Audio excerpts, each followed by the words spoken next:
Former President Donald Trump is in court in New York for his civil fraud trial. Trump and his family are accused of exaggerating the value of their real estate.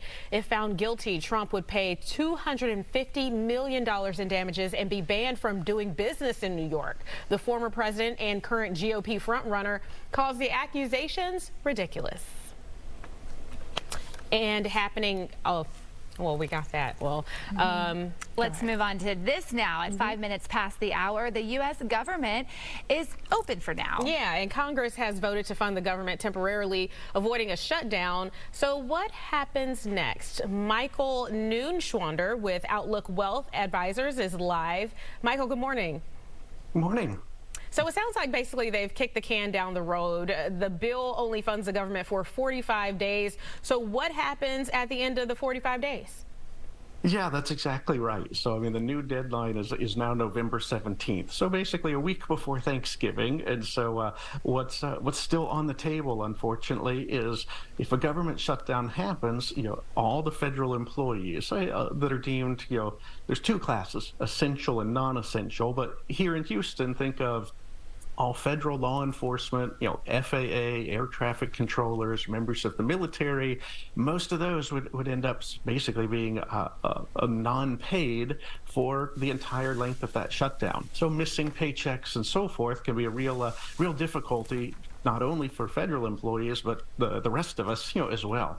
And now, I mean, you're looking at it, Speaker McCarthy's job could be in jeopardy because he passed this bill with Democratic support. What does this continued funding agreement mean right now for people here in Houston? Yeah, so there's, as I mentioned, federal employees are going to feel the brunt of it, if you will. Now, they did pass a law in 2018 so that federal employees that go without pay, once the shutdown is over, they will get, sort of paid back. But for the rest of us who aren't, federal employees, we're still going to feel the impact as well. So many services, whether it's national parks, rest stops, or, other government aid services like helping pay for kids' lunches, at reduced cost, or WIC, a lot of those can go without funding and will be shut down. Now, thankfully, at least Social Security, Medicare, Medicaid, those are funded separately, so those will still continue to function. But the reality is, this government shutdown does cost real money and frankly is a drag on the economy. So as we look at what the economy is doing, we look at the Fed getting together again, there is some real danger that this will have a long-term, negative impact on things should they not be able to address it before November 17th. Oh, Michael, real quickly, how can people prepare for this shutdown affecting them and try to minimize the impact on their finances?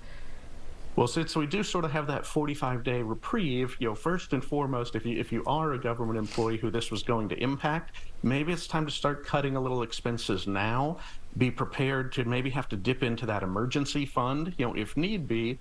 And likewise, if you're affected by some of those other programs as well, we always recommend people have a strong emergency fund, 3 to 6 months. And so if you don't, maybe take this opportunity over the next 45 days to cut back a little where you can and begin really saving up and prepare yourself for what may be coming, unfortunately, right before Thanksgiving. I think it was a good reminder for everybody, like what would you do if you had a sudden loss in income, right? It got a lot of people thinking, even if you weren't a government employee. Thank you, Michael. Always good to see you. Take care. All right.